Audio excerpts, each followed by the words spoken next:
हरे कृष्णा। प्रेम से सभी भक्तजन बोलिए राधे राधे। उनो नहाई बड़वा नहाई, पांच रतन पंच तीर, पंच भीखम नहाई।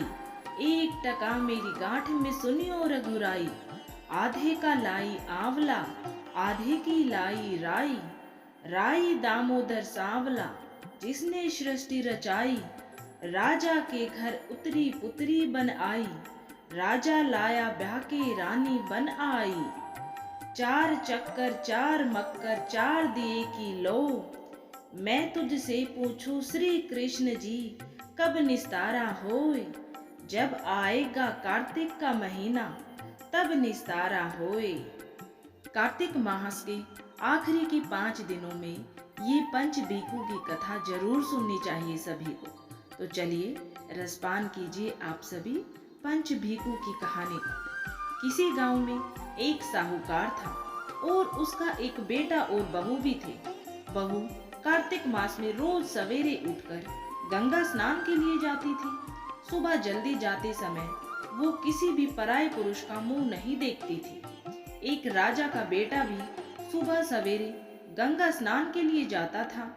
वह हैरान होता कि मैं इतनी जल्दी उठता हूँ स्नान के लिए, लेकिन कोई है जो मुझसे भी जल्दी उठकर नहा लेता है।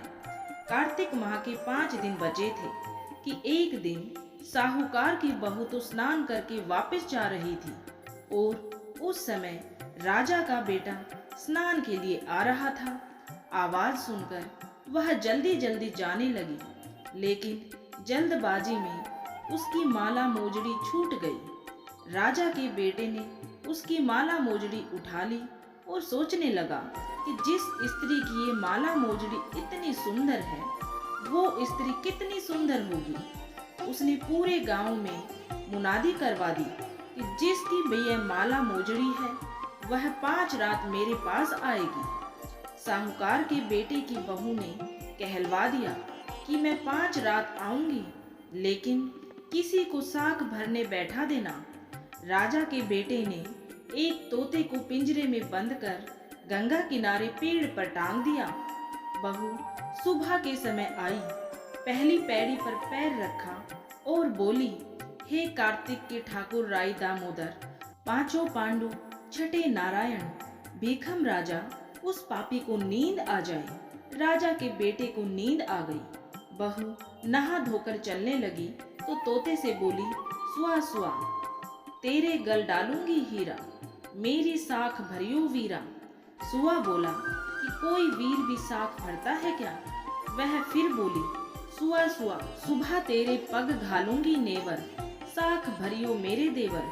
सुआ ने कहा, ठीक है भाभी, मैं तेरी साख रखूंगा। वह तो कहकर चली गई। राजा का बेटा हड़बड़ा कर उठा और सुआ से पूछा, सुआ सुआ, वह आई थी, कैसी थी?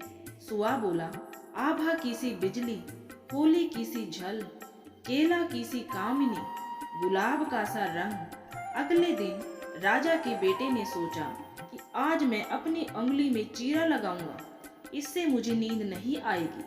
अगले दिन राजकुमार अंगुली चीरकर लेट गया। वह आई और भगवान से उसी तरह प्रार्थना करने लगी और राजकुमार को फिर नींद आ गई। वह स्नान करके फिर से वापस चली गई।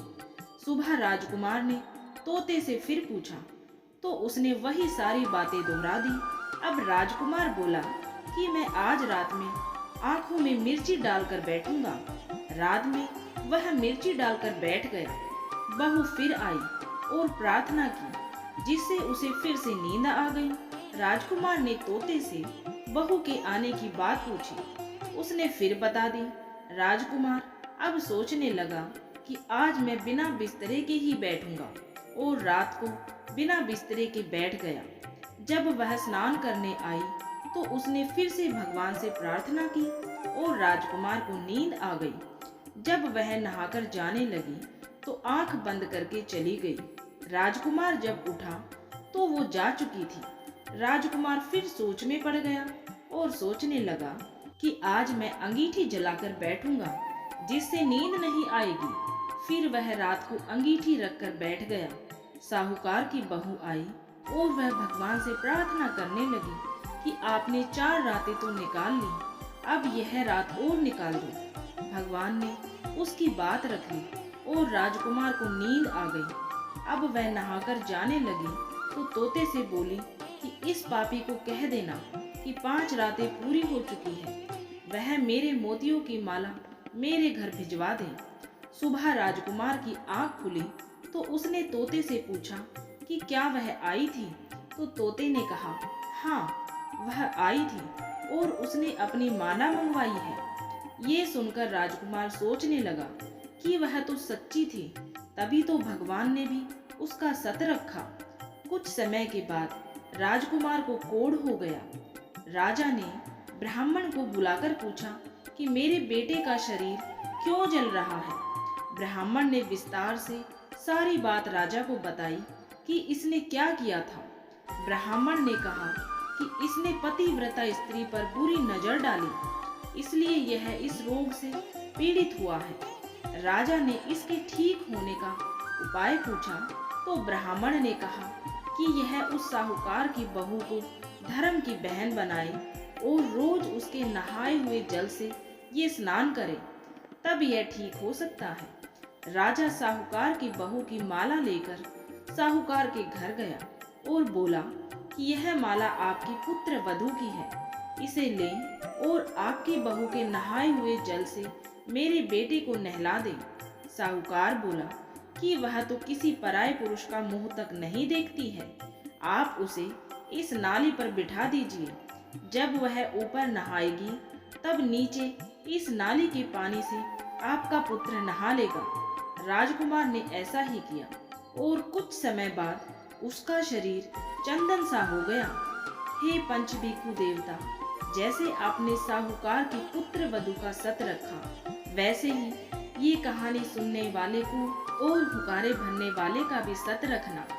जय बोलो पंचभीखु भगवान की जय। भीष्म पंचक कार्तिक मास के शुक्ल पक्ष की एकादशी से आरंभ हो चुके हैं और कार्तिक पूर्णिमा तक चलेंगे। पूरे 5 दिन चलने वाले इस पंचक कार्य में स्नान और दान का बहुत ही शुभ महत्व होता है।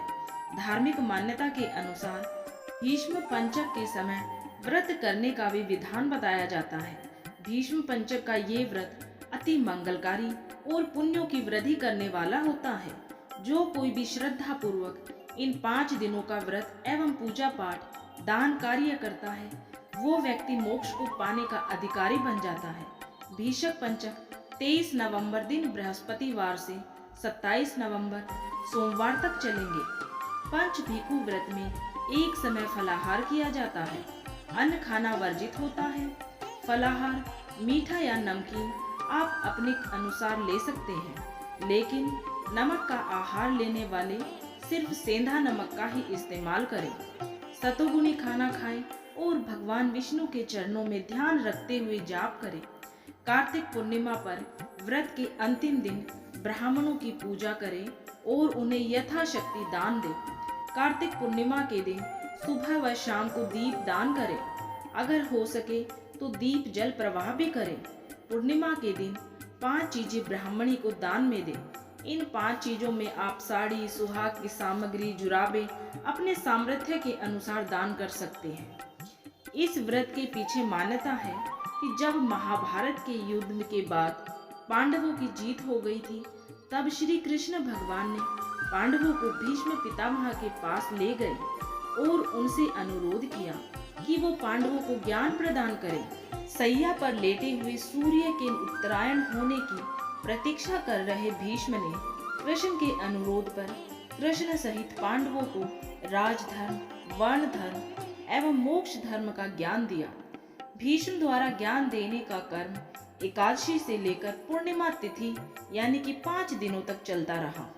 भीष्म ने जब पूरा ज्ञान दे दिया, तब श्री कृष्ण भगवान ने कहा कि आपने जो 5 दिनों में ज्ञान दिया है, यह 5 दिन आज से अति मंगलकारी हो गए हैं। इन 5 दिनों को भविष्य में भीष्म पंचक के नाम से जाना जाएगा।